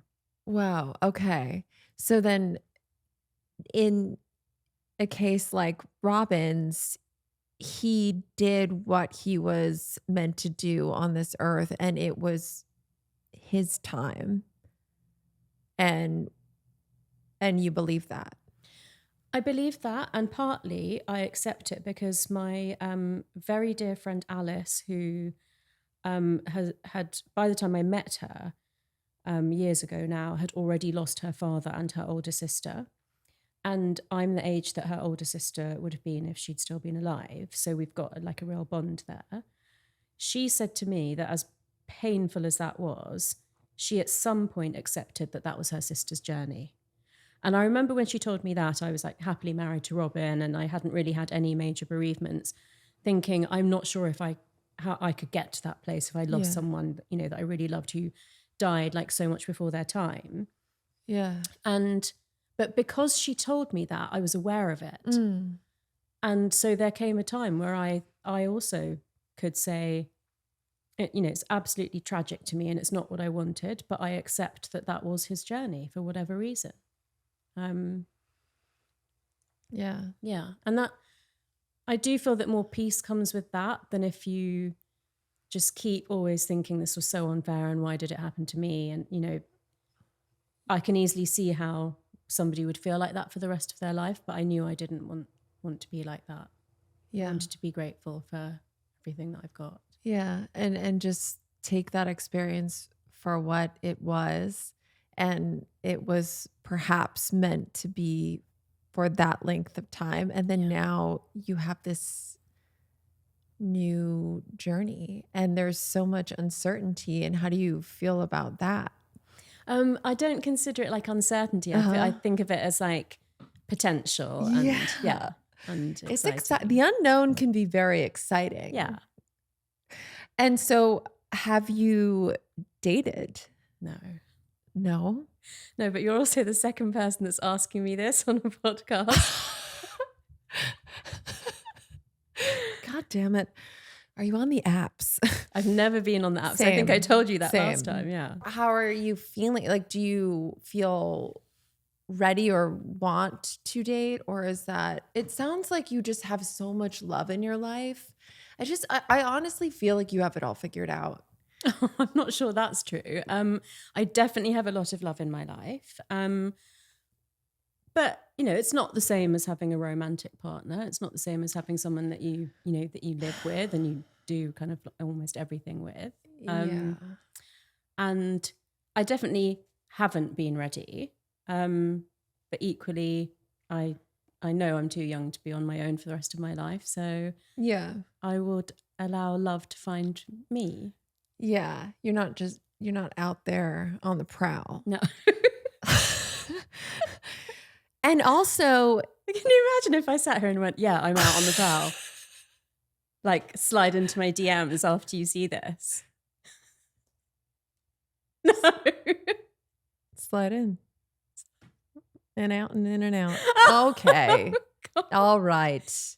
Don't be disgusting, Laura. Yeah. But also, I think it's so cool because, I mean, you can still communicate with Robin. Like, that's amazing. So do you feel, though, there is that physical loss where Yeah, of course. I mean, he's his still presence. he's still there? I can have conversations with him and he sends me signs, but I totally miss his physical presence. I mean, I live alone now. Yeah. And I was, married and thought I was going to be married for a very long time. So it's a big shift to suddenly be on your own. But isn't there something so nice about living alone? There are pros and cons. I mean, when I babysit, well, not baby, they're older now, but when I look after my friends' children, I do think, how on earth does somebody with kids get anything done? I mean, there's just like no time for yourself. It's literally wild. One wants to get woken up at 7, one wants to get woken up at 8. Yeah. The little one will wake up, who knows what time, but they also want to stay up late watching movies with you, which is nice because they actually want to spend time with you. But I just don't get enough sleep. I can't keep up with my emails. I can't keep the house tidy. Yeah. But then I go from that and I come home and it's absolute silence and emptiness. And of course, at times, it's nice to just have your own space and everything. But, well, I mean, kids are a handful. But if my partner's around, then I feel like that's having my own space. I see. As well. Yeah. I guess I personally am loving living without a man, like having, I love that. And so we'll see. Yeah. We'll see what happens in the future. Yeah, I'm sure that won't last forever. Maybe not. Yeah. Who knows? Who the frick knows? Exactly. What else? What did we miss? Was there something else you want to talk about from this book? Well, I think that the main things really are community, nature, creativity, intuition, and the senses. Oh, the senses. Yes. Okay. That's why I did it in backwards order.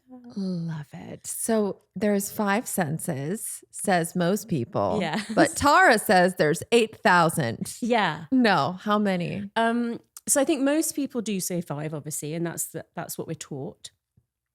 Some people will say, what's the 6th sense? And that tends to be thought of as like ESP or intuition, or actually some people say they think it's balance. But I did a literature review and I came up with a table of 34 senses. And if you, once I say what some of them are, you'll know them. Temperature sense is thermoception, pain sense is nociception. Pain what? Pain sense of pain is nociception. Nociception? Yeah. Okay. It's a big word. Yeah. Okay. And Smarty even things pants. like pain and temperature can get subdivided. Obviously, temperature's like cold and hot. And then taste is subdivided into 5, of which umami was only discovered in the 1980s. So it's like, we're discovering new things as time goes on. And, that's one of my reasons for saying we're capable of so much more than we realize. And why can't it be the same for signs? Right. So wait, the sense, how are there 5 different types of tasting? Bitter, salty, sweet, sour, and umami. Okay. And again, when I say it, you know it, right? Yes. Okay. Wow. And then what are the other ones? You actually I don't need to know all of them. I don't need to know all of them. But the sign connected sense. Well, I was actually very strict that these had to be physiological senses. Okay. Yeah. Okay. So intuition actually didn't count as one. As a sense. No. Because it has to involve a stimulus affecting a receptor and then causing a response. So interestingly, the immune system is now classed as a sense. Interesting. Okay. Wow. This is really fascinating stuff. And then what else? I mean, I think maybe one thing that we haven't mentioned that's really important is the gut-brain connection. Oh, yes. And how it's actually a 3-way connection. So it's the gut microbiome, which is the trillions of bacteria, good bacteria that exist in our gastrointestinal system and the brain. And the fact that they communicate with each other mainly through the vagus nerve, but also through what's called enteric nerves, which are just nerves that innervate the organs in the gut. What's the vagus nerve again? The vagus nerve is a cranial nerve, so it comes from the skull. It's Latin for wandering, because it's actually the longest nerve in the body. There's one on the right and one on the left, and they travel down and they innervate the lungs and the diaphragm, and then also go into the gut. Okay. And the vagus nerve is really the one that manages whether you're in the fright, flight, fight state of the sympathetic nervous system or the rest and digest state of the parasympathetic nervous system. Wow. And that's why when you're stressed, you can get gut symptoms, because the vagus nerve will be, affecting. That's why I'm bloated all the time? Could be related, yes. Okay. Not that you look like you are. It's because I'm sucking in. But I've not been breathing for the last hour and a half. No, but I do find when I'm in fight or flight, chronically stressed, I get bloated. Yeah, totally. So, okay. Yeah. So the brain, the gut, and the gut microbiome, they connect through the vagus nerve, other nerves, hormones, also cytokine messages, which are other sorts of chemicals that are secreted into the blood. And this is all going on in different directions, brain to gut to microbiome and all of those directions. And so your mental state and your physical state are very, very intimately connected. And it even goes further than that. There's a field of study called psychodermatology, where your mental state can show up on your skin, or if you've got skin issues, it can affect your mood, kind of thing. Because be interested to hear if you've had anything, because the skin is not just the physical boundary of your body, but it's the psychological border of boundary transgressions. So if you feel you've been taken advantage of verbally, emotionally, financially, sexually, physically, it can really show up on your skin. Really? So this is very odd for me. So growing up, I never really struggled with acne or anything. And then I came out here, and when I was 17, 18, and then honestly, in my last relationship, which was over a decade, I struggled with acne, specifically on my body. Oh. Yeah. And I went to just countless doctors about it. And I tried everything and nothing really worked.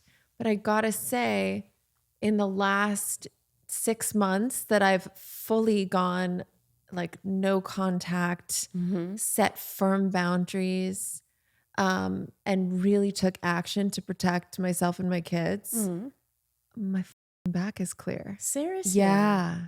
Yeah, that doesn't surprise me. But you could see, like, the way I was like so interested, that the body continually fascinates me. The body and the mind continually fascinate me. And really, that's why I'm so excited to be having this whole conversation, because there are so many things that we don't know. And I believe, even as a scientist, you should actually be curious. You shouldn't, kind of just want to believe that everything that's evidence-based is all that there is. Sure. So how do we maintain a healthy gut and brain then? Well, the gut is really the gateway to your brain, because it's quite hard to affect your brain directly, but it's very easy to affect your gut and your gut microbiome directly, obviously primarily through your diet. Yeah. And my friend Sophie Medlin, who's a consultant dietitian, says that if you change your diet, you can actually improve the quality and quantity of your gut microbiome within a matter of days. Really? Yeah. And she specifically said that you should be encouraged to eat in line with your cultural heritage. So she said to me that I hope you're eating like a lot of Indian spices and stuff. And it really made me kind of think about doing that more, because I love cooking, but I love cooking like a whole variety of things. So it's actually reminded me I probably need to do that when I get back home. But can I eat that even though I'm not Indian? You can eat it, but you would benefit more if you knew what your cultural heritage was and you tried to eat according to that. So likely. But I love curry.